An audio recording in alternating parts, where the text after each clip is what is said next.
નમસ્કાર મિત્રો, ગુજ્જુ હેલ્થ જર્નીમાં તમારું સ્વાગત છે।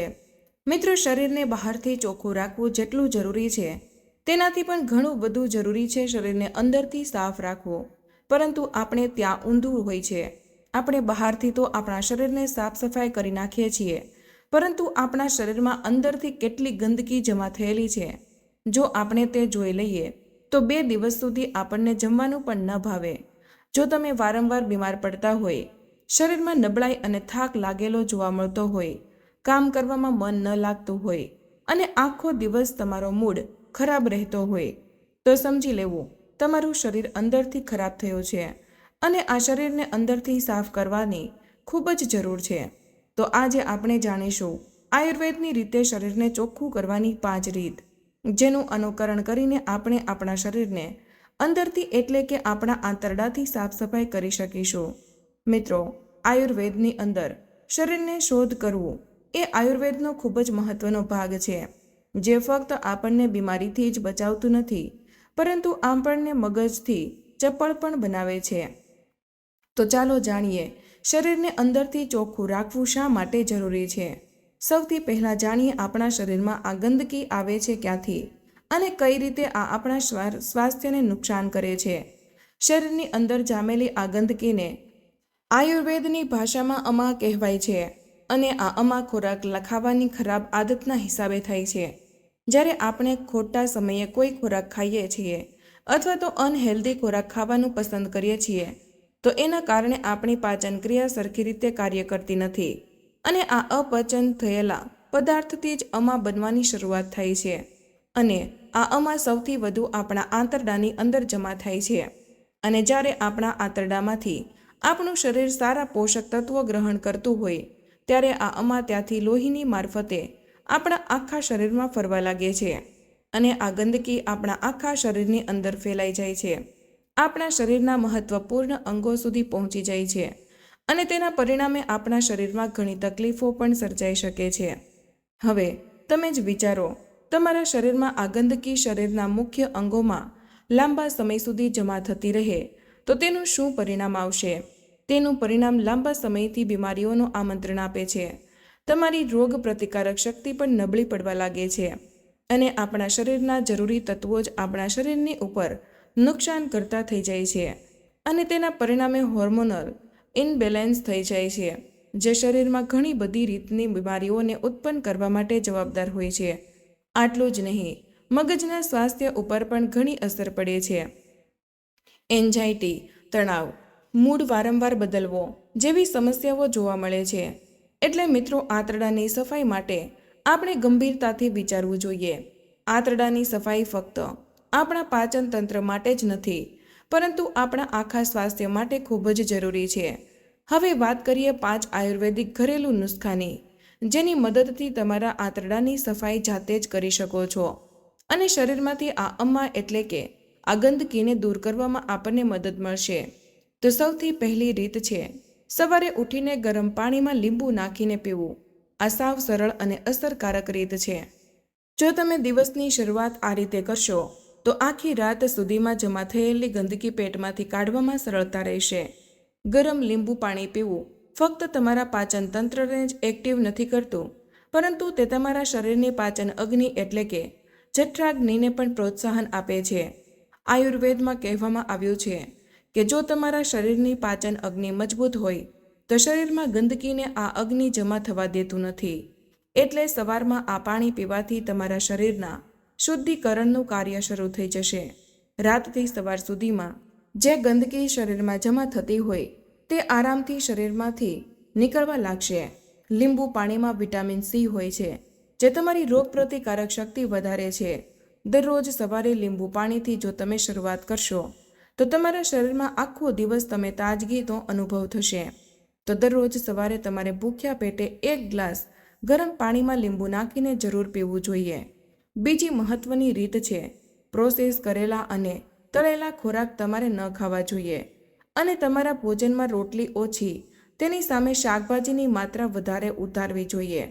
મિત્રો, જો તમે તમારા શરીરમાંથી ગંદકીને કાઢવા માંગતા હોય તો તમારે તમારા ખોરાક ઉપર ખાસ ધ્યાન દેવું પડશે।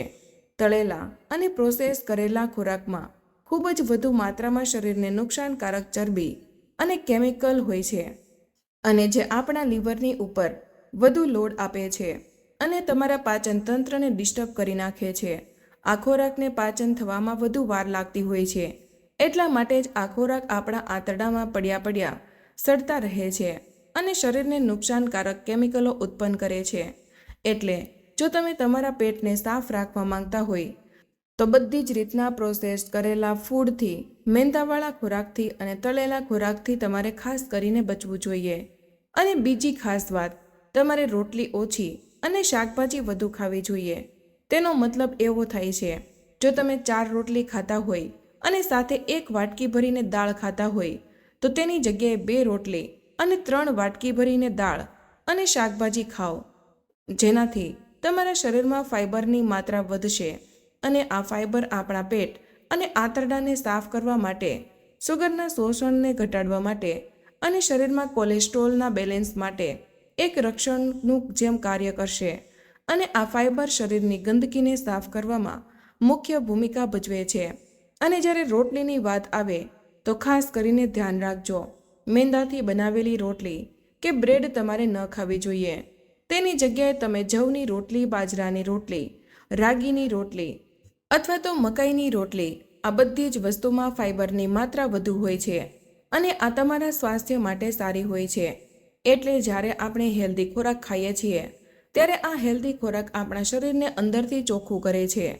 પરંતુ મિત્રો, શું તમે જાણો છો, ક્યારે ખાવું એટલું જ મહત્વનું છે જેટલું મહત્વનું છે શું ખાવું? ત્રીજી રીત છે ખાવાના સમયનું ધ્યાન રાખવાનું. મિત્રો, રાત્રે વહેલું ભોજન કરવું અને સવારે મોડો નાસ્તો કરવો, આ એક એવી આદત છે, જો તમે તેનું અનુકરણ કરશો તો ઘણી મોટી બીમારી તમારી આજુબાજુમાં નહીં આવે. આને તૂટક ઉપવાસ કહેવામાં આવે છે. મિત્રો, કુદરતને આપણા શરીરમાં સેટ કરેલી ઘડિયાળ રાત્રે ધીમી પડે છે, જેના કારણે રાત્રે પાચન પણ ધીમું થાય છે. એટલે વહેલા રાત્રે ભોજન કરી લેવાથી તમે તમારા પાચન તંત્રને આરામ આપી શકો છો, જેથી સવાર સુધીમાં તમારા આંતરડામાં જે ગંદકી જમા થઈ હોય તેને તે સાફ કરી શકે. મિત્રો, કુદરતે આપણું પાચન તંત્ર ઓટોમેટિક ચોખ્ખું થાય તેવી વ્યવસ્થા કરેલી છે, પરંતુ આ સિસ્ટમ ત્યારે જ ચાલુ થાય છે જ્યારે આપણું પેટ અને આપણા આંતરડા આરામ કરતા હોય. એટલે જો તમે રાત્રે વહેલું ભોજન કરી લો છો તો તમારા આંતરડાને આરામ કરવાનો સમય મળે છે. અને આપણે સવારે જ્યારે મોડો નાસ્તો કરીએ છીએ એટલે આંતરડાને ચોખ્ખું થવા માટે લાંબો સમય મળી જાય છે. અને આવું કરવાથી ફક્ત તમારું પાચન તંત્ર જ નથી સુધરતું, પરંતુ તમારું ચયાપચય પણ સારું થાય છે. અને ચયાપચય સારું હોવાથી તમારા શરીરમાંથી વધારાની ચરબી દૂર થવામાં મદદ મળે છે અને આખો દિવસ તમારા શરીરમાં એનર્જી પણ વધુ રહે છે અને તમે વધુ હેલ્ધી બનેલા રહો છો. હવે વાત કરીએ ચોથી મહત્વની રીત વિશે, જે છે દરરોજ હળવી કસરત કરવી કે યોગા કરવા. દરરોજ થોડીક વાર કસરત કે યોગા કરવા આપણા શરીરને ફિટ તો રાખે જ છે, સાથે શરીરને અંદરથી શુદ્ધ કરવામાં આપણી મદદ કરે છે. જ્યારે તમે કસરત કે યોગા જેવી શારીરિક ક્રિયા કરો છો તો તમારા શરીરમાં લોહીનું પરિભ્રમણ વધે છે અને તેના કારણે તમારા શરીરના બધા જ અંગોમાં જરૂરી પોષક તત્વો અને ઓક્સિજન સારી માત્રામાં મળે છે અને શરીરમાં જમા થયેલી ગંદકીને દૂર કરવામાં પણ આ તમારી મદદ કરે છે. જો તમે કસરત અને યોગા કરો છો તો તમને પરસેવો પણ પડે છે અને આ પરસેવા દ્વારા જ શરીરમાંથી ઘણી ગંદકી બહાર નીકળી જતી હોય છે. અને મિત્રો, આયુર્વેદમાં તો એ પણ કહેવામાં આવ્યું છે કે શારીરિક એક્ટિવિટી કરવાથી વાત, પિત્ત અને કફ આ ત્રણેય દોષનું સંતુલન બનેલું રહે છે, જે તમારા પૂરા સ્વાસ્થ્ય માટે ખૂબ જ જરૂરી છે. એટલે તમે ઈચ્છો તો યોગા કરો, જોગિંગ કરો, સ્વિમિંગ કરો અથવા તો સાયકલ ચલાવો. કોઈ પણ વસ્તુ કરીને દરરોજ શારીરિક એક્ટિવિટી જરૂરી છે, જેનાથી તમારું શરીર શુદ્ધ થવામાં ઘણી મદદ મળશે. એટલા માટે તમારે તમારા શરીર માટે દરરોજ 30 મિનિટથી લઈને 1 કલાક સુધીનો સમય જરૂર કાઢવો જોઈએ અને તેમાં તમારા શરીરને અનુકૂળ હળવી કસરતો અથવા તો ચાલવાનું રાખવું જોઈએ. પાંચમી મહત્વની રીત છે, અઠવાડિયામાં 1 દિવસ તમારે જરૂર ઉપવાસ કરવો જોઈએ. અને આ ઉપવાસ કે ફાસ્ટિંગ તમારા શરીરને શુદ્ધ કરવા માટે વૈજ્ઞાનિક રીતે સાબિત થયેલી વસ્તુ છે. જ્યારે તમે ઉપવાસ કરો છો ત્યારે તમારું પાચન તંત્ર થોડુંક આરામ કરે છે અને આ આરામ તમારા પાચન તંત્રને સંબંધિત અંગોને ઓટોમેટિક રિપેર થવા માટેનો સમય મળે છે અને તમારા શરીરમાં જમા થયેલી ચરબીને એનર્જી તરીકે ઉપયોગમાં લઈ અને તમારું વજન ઘટાડે છે અને ચરબીની સાથે જમા થયેલી ગંદકીને પણ ઉપયોગમાં લેવામાં આવે છે અને આવી રીતે તમને એક નવી એનર્જીનો અહેસાસ થશે. તમે ઈચ્છો તો અઠવાડિયામાં એક વખત આખો દિવસ ઉપવાસ કરી શકો છો અને તેની જગ્યાએ તમે ઈચ્છો તો અઠવાડિયામાં એક દિવસ લિક્વિડ ઉપર એટલે કે પાણી, જ્યુસ, હર્બલ ચા આવી બધી વસ્તુઓને પીને પણ ઉપવાસ કરી શકો છો.